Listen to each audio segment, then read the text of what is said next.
The show where there are no penalties, nothing is offside, and everything is fair game. This is The Gloves Are Off.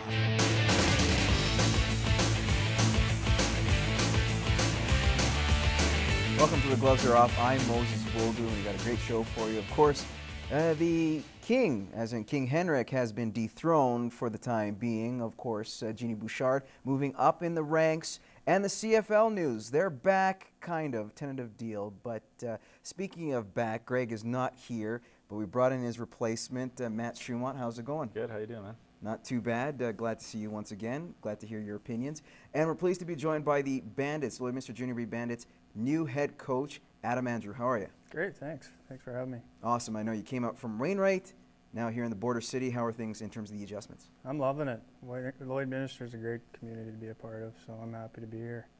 All right, well, that's good. At least someone's here making the adjustments, the proper ones anyways. Didn't seem to be the way for the New York Rangers, unfortunately. We'll start off with the Stanley Cup Final. Now, games 1 and 2 could have gone either way, particularly the Rangers' way. A few bad breaks didn't help them out, but the defending, or at least the previous Stanley Cup champions and the LA Kings showed why they are probably better than what they won, 2 years ago. So you look at what they did, completely shut down the New York Rangers offense. Didn't matter what they tried to do. Get a great goal, or one of those heartbreaking goals for the Rangers side, that is, with 0.8 seconds left by Jeff Carter. If you look at how all the marbles have kind of aligned, Jonathan Quick doing the same, brilliant last night, despite only facing, 32 shots, and his team only having half that. What do you say about this LA Kings team, not only getting the breaks, but doing the job when they need to? Game 3 was, that's Kings hockey right there. They're going to get outshot most of the time and only put up 15 shots a game because they're so defensive-minded first. What you saw yesterday is what I've been seeing all 82 games, plus not so much the playoffs, but all 82 games. Great defensive team. They get that goal with 0.7 seconds left to crush the Rangers' spirits, and they play rope-a-dope hockey sometimes, and it's working for them. Well, this is a different Rangers club, as you've seen against Pittsburgh when they're down 3-1. Like, you've seen that bench disjointed after that second goal. Like, it just killed them, and you've seen Dorsett at the end of the game break his stick, and I'll be surprised if this goes game 5 after watching the Rangers. They're just a different group. So that actually goes to my next question. Do you think the Rangers have any chance to even steal a game, maybe 2? You say no, but could there at least be a chance, an opportunity? I don't really want to jinx anything, but if the Kings play like they did in Game 3, there's no chance. You say the Kings got some breaks, but to be good, you create those breaks. You look at Game 3, you had some great saves. I'm talking about Games 1 and 2. You look how the Rangers played. This series could have been entirely different, as opposed to the lopsided, the way we saw it prior to the Stanley Cup Finals, thinking the Rangers versus the Kings, the way the Kings played and the way the Rangers are, they seem to be completely opposite, and you had to give advantage to LA prior to. But after Games 1 and 2, you thought New York, has a respectable chance to make this a good series. Some did say that, but I thought after the way the Rangers lost in Game 2, the Kings didn't have a lead for a single second, to lose in double overtime to go back home.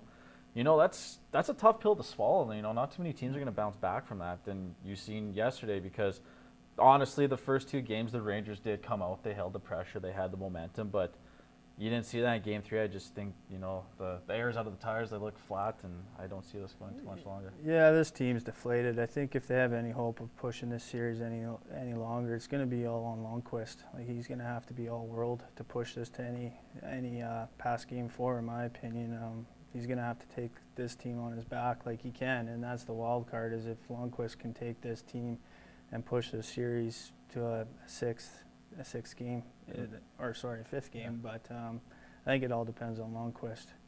So. And another thing too, McDonough and Girardi have looked bad at this whole entire series. If you look at the goals, that top D pair has not looked like a top D pair. They've looked absolutely miserable in the series. A lot of giveaways on their point. But we talk about giveaways. Toronto Blue Jays gave away 2 of 3 to the St. Louis Cardinals. Cardinals proved to be why they're one of the best teams in baseball. But in the American League, it seems to be wide open. We now know that the AL East has kind of shown where the Blue Jays can be. It's been very weak. The Blue Jays have been very good and now have a sizable lead in that division.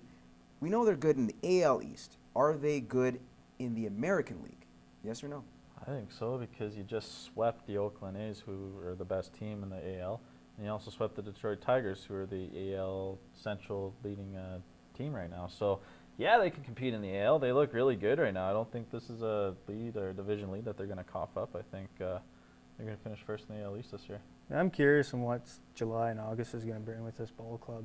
Right now their bullpen is the third worst in the major leagues in total. So I think the AL East is just too strong with their offensive. I mean, once the Yankees and the Sox kind of start rolling into that mid-July, August, that's when they seem to get really rolling, and that's going to be the real test for the Jays, I believe, and I think that's where they're going to kind of find themselves where they're at. Now it depends on how active are they going to be at the deadline. Are they going to go out and bolster up that bullpen and really make a push for the playoffs? Right now they're in a great position, but for long term, I'm a little skeptical to see where they're actually going to land out. Why is there so much pessimism towards the Blue Jays? One of their greatest starts in 2 decades. But why is everyone saying, don't put the cart before the horse? There's something going to happen. Well, you just said it. It's been 2 decades, right? We're kind of used to the Blue Jays kind of being out of it right now. It's a different story this year. They got the division lead. They're playing great ball. The sticks are unreal. Yeah. I think if they're going to make a move at the deadline, they're probably going to get a starting pitcher. I don't know if they need to go into the bullpen, even though it's pretty bad right now. But that's the thing with baseball. You play 162 games. There's still 100 left. A lot can happen, but I just don't see the Jays coughing this one up. All right, the Canadian Football League is back. Kind of. A tentative deal was offered over the weekend. There still has to be a vote that has to be ratified sometime later this week. But we did have our first preseason game yesterday. With all what's kind of been transpired, at least the little details we know, 5 years, just over $5 million in terms of salary cap. Minimum wage will be $50,000. Is this a win for the players or the owners?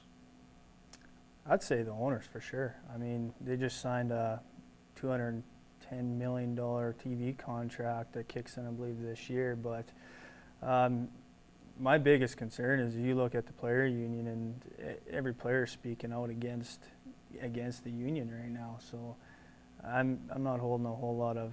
Well, have you guys seen a player union speak out like this, or the members of the union kind of be this disjointed as a group? Yeah, the players aren't happy right now, but the owners obviously did win in this one, but the players are going to play. They're not going to be happy about it. This thing it's been weird. I haven't seen a collective bargaining meeting like this before, but it's been weird. The owners want it, but we'll see what happens with the players. If someone want to stay or someone will go, who knows? Yeah, I think the most important thing is I think what the CFL was made, maybe $200 million versus, I mean, the Yankees' payroll is close to that if you think in comparison. But I think for the longevity of the CFL, this is a good deal for everybody. I mean, what's 5 years? So another 5 years, see where the league's at right now. But to grow this game in Canada, I think it's a good deal for There everybody. is a caveat for the players as well. If the league makes over $27 million in revenue, they will share amongst the players. But outside of that, we'll see what happens. But you never know. The game seems to be growing, and if it keeps going at the pace it is, chances are the players will get their due sometime, one way or another. We're going to take a quick commercial break, and when we return, we're going to have more questions coming up, especially with Jeannie Bouchard and U.S. Open. Let's see how Graham Dillette will do. Come here.